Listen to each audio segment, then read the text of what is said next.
दिनै दोलै नोगोरै जोंनि 14 चिरां दुवारनि रायजोफ्रा ओंखारबोदों आरो जोंखौ समर्थन खालामदों आरो जोंनि मोनसे समनि ब्लकनि प्रेसिडेन्ट बिदा मुसाहारि बिथां दङ जोंना थाइखाजरा ओनसोलनि बुद्धिजीबी दिनेन नार्जारि सार दङ जोङो ज' फैनानै 14 चिरां दुवारनि जेनाखि इन्डिपेन्डेन्ट उदां बिजाथि जोङो गथायफैबाय आरो दिनैनि जेनाखि बे उदां बिजाथि गथायनाय बेवहाय रायजो राजाफ्रा लोब फैनानै दिनै जोंखौ समर्थन खालामदों मानो खालामदों नोंथांमोना कुइसन खालामनो हागौ मानो होनोबा जोङो थांनाय बोसोरफोराव रायजो राजाफोरजों गसंथाबोदों बिथांमोननि अभाब अभियोगाव जोङो गसंथाबोदों सोरनोबा जुदि बेमारि जानायाव मेगन नुवाखैबा जों मेगन नुहोदों सोरबा जुदि माइ गायनो दुब्लि बारियाव दै गैयाबा जों बान्दो थेनानै होदों आरो रायजो राजा बिथांमोननो बेखौनो नांगौ मानो होनोबा जोंनि रायजो राजा बिथांमोनहा माइ गायनानै जायो बांसिनानो दा बिथांमोनजों जों गसंथागोन आरो जों गसंथाबोदों आरो बिनि थाखायनो दिनै बिथांमोनाबो जोंजों गसंथादों नोंथाङा जिहेतु सिगां समाव इउपिपिएल दङमोन दायो उदां बिजाथि हिसाबै गसंबाय सिगाङाव जिखिनि गभर्नमेन्ट थानाय समाव जिखिनि इएम दंमोन नोंथांनि समस्थियाव बिथाङा माबायदि खामानि मावदों आरो नोंथाङा मानो थाखाय उदां बिजाथि होना रायजोनि खामानि मावनो थाखाय थांखि लादों रायजोआ उदां लुगैदों गिदिर नेता जाय बिथांमोना गावखौनो राजा बायदि सानो वाट्सएप कल हरबाबो हरफिना मेसेज हरबाबो हरफिना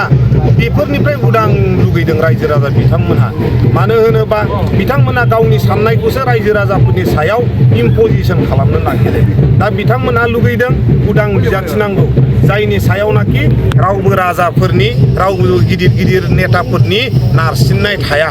उदां भाबै रायजो राजानि गांनाय उखैनायखौ सुफुंनो हायो दिनैनि दिनाव जोङो जा नुनो मोनबाय गोबां बेवहाय नोंथांखौ रायजोफोरा लोब मदद होनो फैबाय हेफाजाब होफैबाय थ' उननि समाव भट थुनाय समाव नोंथांखौहाय मदद होनो थाखाय नों मा खावलायगोन रायजो राजाफोरखौ बेनोल' जिहेथु रायजो राजा बिथांमोनजों जों गसंथादों थिग बेबायदिनो दिनैबो बिथांमोनहा लोब फैनानै जोंजों गसंथाफैदों दा बेबायदिनो नैबे 22 तारिखआव जेनाखि इलेक्सन जानो थांगासिनो दं भटिं जानो थांगासिनो दं बेवहायबो रायजो राजा बिथांमोनहा लोब फैनानै जोंनि जेनाखि सबि ओंखारगोन बे सबियाव भट होगोन होननानै जोङो मिजिंथिदों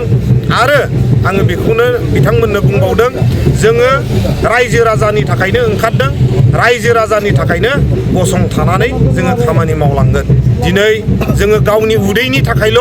बेवहाय ओंखारबोआखै गावनि उदैनि थाखायल' जुदि ओंखारोबा आङो दिनै 3 लाख टाकानि साख्रि गारनानै फैदों पार मान्थ 3 लाख टाकानि आं साख्रि गारनानै फैदों नाथाय जोंनि दैदेनगिरि रनजित बसुमतारी बिथांमोनहा गावनि फिसाजोखौसो सिनायग्रोदों रायजो राजाखौ नङा जोंनि खाम्फा बरगयारि बिथां 17 बोसोर सालायलांबाय बिथांनि कार्यकलापखौ जोंनि रायजो राजा बिथांमोना मिथिखागौ दा बिनि थाखायनो जोङो जोंनि रायजो राजा 14 चिरां दुवारनि गासैबो जाथि जनगोष्ठीनि रायजो राजा बिथांमोनहा उदां लुगैदों आरो उदां बिजाथिखौनो लुगैदों खाम्फा बरगया इउपिपिएलआव थानानै खामानि मावनो हागोन होननानै सानो नोंथाङा खाम्फा बरगयारि बिथाङा 17 बोसोरावनो जेबो मावनो हायाखैबा इउपिपिएलआव थानानै बे 5 बोसोर फैबा मालाय मा मावनो जोंथ' ओरैनोबो गावनि न'खरनि थाखा फैसा जा एसे दङ बेखौ गारनानैबाबो 100 जननिबो बारा जोङो मेगन अपारेसन खालामनानै होबाय 200 थानिबो बारा जोङो बान्दो लामा बानायनानै होबाय दा जोङो पावार थायोबाथ' आरो अनेक बुस्थु जोङो मावनो हायो दा बिनि थाखायनो रायजो राजा बिथांमोनहा जोंखौनो लुबैथारदों बे हाइ प्रफाइल होननायखौनोथ' गाज्रि मोनदों दा जोंनि रायजो राजा बिथांमोना बे हाइ प्रफाइलनिफ्राय नोङो वाट्सएप मेसेज हरलाय नोंथाङा रिप्लाइ मोनो नामा जों जे बिराद खस्थ' खालामनानै देरहाहरो जोंनि बे काजलगावफ्राव सानैसो एमपि थानायनाव वाट्सएप मेसेज हरलाय रिप्लाइ मोनगोन नामा लोगो हमनो फैलाय गेटआ खेवना होजागोन नामा थांलाय हाइ प्रफाइल नेताफोरनाव दा हाइ प्रफाइल होननायखौनो जोंनि रायजो राजा बिथांमोनहा लुबैयाखै बिथांमोना गावखौनो राजा सानबाय साफा राजा सानबाय बिनि थाखायनो बे राजाफोरनिफ्राय मुक्त जानो थाखाय दिनै उदां नांगौ होननानै बुंदों दा बेनि गेजेरावनो बिसाया भट जाजासिमाव गोबां दोलोफोरा थांनानै रायजो राजाफोरखौहाय माखासे खोथा बुंहैगोन बुरखायहैगोन बे समाव नोंथांनि समाजनि माखासे रायजोफोरखौ माबायदि थांखि लानानै थाजानो लुबैदों रायजो राजा बिथांमोनहा बुजिजोबखागौ खुनु बुजायनांगौ दरखार गैला गावनि फिसाजोखौ जे साख्रि होबाय बेखौबो बुजिजोबगौ हाग्राखौ जे दंस' खालामबाय बेखौबो बुजिजोबगौ जा जा दङ एलु एला रायजो राजा बिथांमोना बुजिजोबखागौ बेखौ आरो बुंहैनानै बुजायहैनानै थाखा फैसा होनानै माबा मोनसे उल्थां फाल्थां खालामनो हागोन होननानै जों साना। Thank you.